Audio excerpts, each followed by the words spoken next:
سلامة، أنا كتير سعيدة إنه أكون عم بحكيكم من جزيرة جيربا. اليوم أنا بتونس مع جيربا كونكت.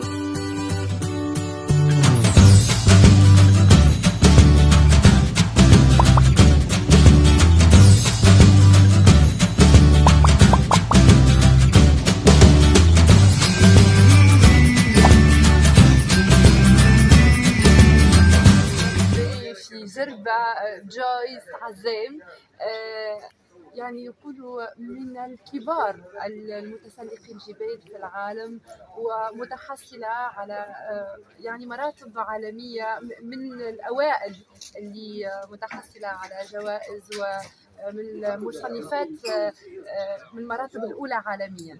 أنا الدكتورة جويس عزام، معروفة إني أول لبنانية تسلقت أعلى قمة بكل قارة، واللي هن جبال يعني ذو الارتفاع العالي، ومنهم جبل إيفرست أعلى قمة بالعالم. حدثيني شوية، لما وانت بتتسلقي أعلى قمة في العالم بجبل إيفرست، ما هو شعورك الداخلي؟ يعني ما خفتي، ما ترهبتي هيك؟ هلا جبل إيفرست اجى من بعد يعني مسيرة طويلة بالجبال، عم نحكي من بعد 30 جبل، من بعد اني تسلقت اعلى 6 قمم بالعالم، يعني هن اعلى قمة بكل قارة. فكان هيدا يعني اول الحلم بلش بال 2012، وتخيلي انا كنت عم بتسلق إيفرست ب 2019.